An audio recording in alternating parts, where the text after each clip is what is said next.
Eh bien, bienvenue sur ma chaîne Pixel et Vecteur.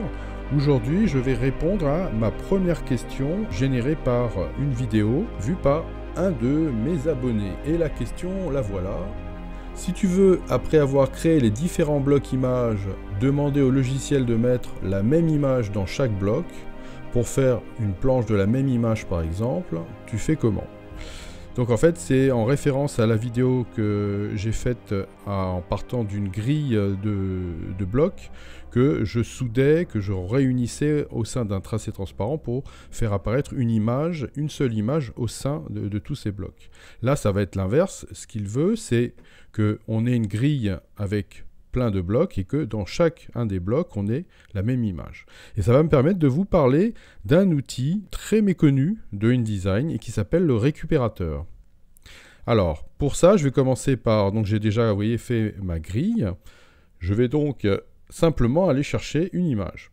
Donc, le plus simple, c'est de sélectionner le premier bloc en haut. Je vais faire un importer, donc POM-D, CTRL-D, si vous aimez les raccourcis clavier. Et je vais prendre, par exemple, cette image-là. Je double-clique, et l'image apparaît dans mon bloc. Parfait. Et c'est là que ça va devenir intéressant. Je vais aller prendre cet outil-là, qui est l'outil récupérateur de données. Vous voyez, on le trouve ici. Parfait. Je clique dessus. Et j'ai, vous voyez, cette petite palette qui est apparue. En fait, le concept est très simple. On va venir installer des images dans le container. Et après, on pourra se servir de ce container pour les re-importer là où on a envie. Donc, vous voyez, j'ai déjà l'outil qui est sélectionné. On le retrouve ici. Je viens cliquer sur mon image. Mon image vient s'installer ici.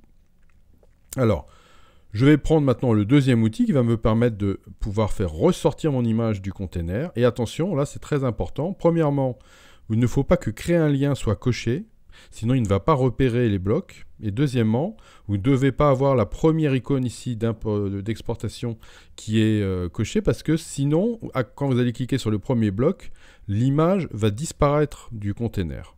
Vous allez cliquer sur la deuxième icône qui se trouve ici, de manière à ce que l'image reste et qu'on puisse la cliquer sur plusieurs blocs. Et regardez maintenant, je viens avec cet outil cliquer sur le deuxième, sur le troisième, et voilà. Et vous voyez que maintenant, je vais avoir la possibilité de pouvoir remplir ma grille sans souci. Voilà, donc vous voyez, c'est une manière de pouvoir comme ça remplir une grille très rapidement avec une même image. Maintenant, je vais pousser un tout petit peu plus loin le concept en passant sur... Je vais revenir sur cet élément-là.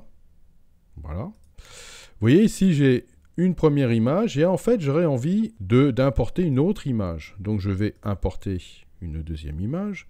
Je vais prendre une image qui n'a rien à voir pour que comme ça sera plus facile à voir. Voilà, et j'ai une deuxième image qui est installée ici.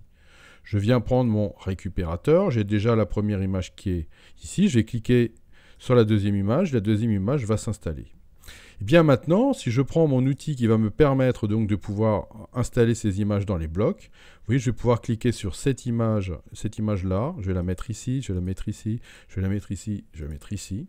Et après, je peux cliquer, vous voyez, sur le petit élément pour passer sur l'autre image. L'autre image vient au premier plan et je peux comme ça, vous voyez, l'installer par exemple ici. Voilà, et vous voyez que je pourrais comme ça rajouter éventuellement une troisième image si j'ai envie, ou revenir sur la première en passant ici pour compléter, voilà, mon importation et avoir donc, non pas cette fois-ci une image, mais deux images par exemple dans ma grille. Voilà, vous voyez donc cet outil de récupération des données peut, dans certains cas, être tout à fait intéressant. On reviendra dessus dans d'autres vidéos, je vous montrerai les autres fonctions, les autres petites nuances qu'on peut avoir et qui peuvent aussi être intéressantes. Ben voilà, j'espère que cette vidéo vous a intéressé, donc n'hésitez pas à vous abonner si ça n'est pas déjà le cas, et puis sinon mettez-moi un petit pouce en l'air, ça me fait toujours plaisir, et je vous dis à bientôt pour une autre vidéo.